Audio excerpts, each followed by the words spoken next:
Hey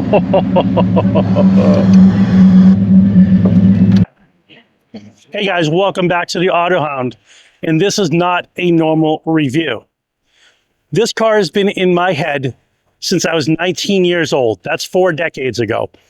So it's top 5 of all time of the cars that I ultimately want to own. This is going to be part of my dream car series. And this isn't special because of speed or specs, but it was really special because a 19-year-old kid, me, was walking 3 miles back and forth to work every single day. Every so often, a Monte Carlo SS, like this one, would wind up passing me. Long hood, short deck, that cool spoiler on the back, the burble of that car. And for a few seconds back then, everything in my world disappeared and I just focused on that car. And now, today, finally, I get to determine whether or not that was real. The feeling that I was going to feel if I ever drove this car was going to be real.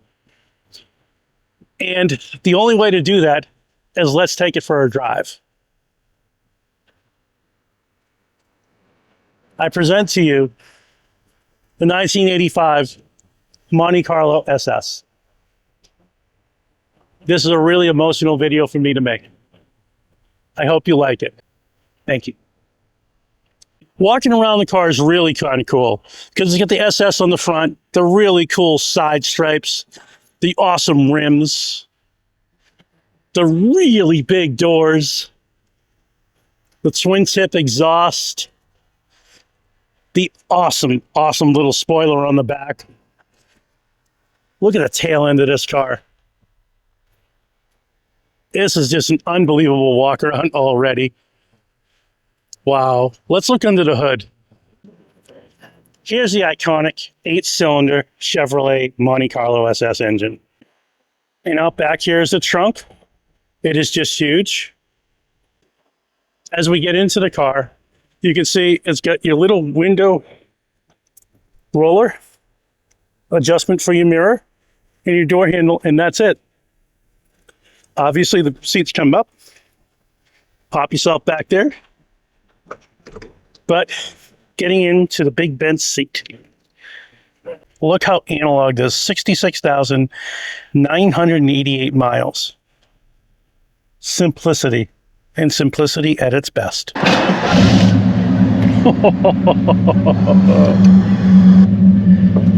And one of the first things that I could tell you that I feel right now, because this is about feeling, is this car is everything that I thought it would be in literally the first 2 seconds of me being in it. This comfortable bench seat, the way it idles, that loud grumble of 305 horsepower, that big hood that's out there. My first impressions of this car are I'm kind of at a loss for words, to be quite honest with you. And I don't normally get at a loss for words. But this car is something special. Again, 19 years old, didn't have 2 nickels to rub together, walking 3 miles back and forth to work. Those were things that kind of shape who you are as a person. Now, I'd like to be able to go back to that 19-year-old and talk to him. And tell him that you've driven pretty much all the cars you want to drive except for 5. And tell him that he'll be able to own a nice car someday. And that someday he was going to get to drive one of his dream cars. Oh, wow. Look at this thing. It is truly a time capsule. Unbelievable car. I literally don't know what to say. Right away, you definitely feel that old 80s muscle car vibe. Big, strong V8. Steering is not razor sharp. The brakes are as one would expect. But this car is truly unique in every facet. 305 horsepower, torque for days. The front end lifts up a little bit as you hit the gas. Is it fast by today's standards? No way. Is it cool? Yeah. This is so cool. I am driving a Monte SS. Oh my God. If I could go back and talk to 19-year-old Eric right now, I would say, dude, you're gonna get to drive one of these one day, 4 decades later. You're gonna raise a family. You're gonna own a Porsche. You're gonna do all the things that you thought you were going to do. It's just gonna take you some time and tribulation, much the same as everybody goes through. I didn't fall in love with cars because, oh, it was just a thing. I fell in love with cars because of the freedom that they represented. The freedom of not having to walk to work every day. The freedom of going anywhere you wanted to go, anytime you wanted to go. Now, does this thing have great brakes? I think it does for what it is. It is not a corner monster. I promise you that. I'm going to take it nice and easy. It handles pretty well. It's got a ton of oversteer. This is great. The steering wheel is really light. It's so comfy.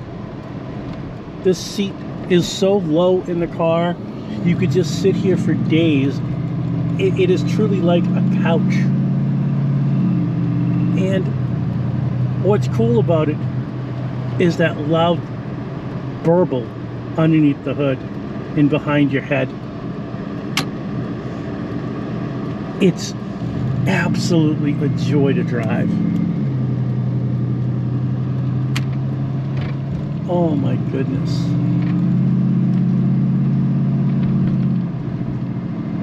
So one of the things that surprises me about this car is that there's no modes. There's no sport mode. It just feels honest. This is what you get. That's a cool feeling.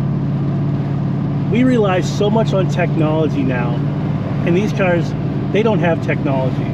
They have fuel, they have vacuum lines, they have awesome brakes, big, huge cubic inch displacement. This car is an original time capsule, amazing Monte Carlo SS. But it's really one of the cooler dream cars I've ever experienced.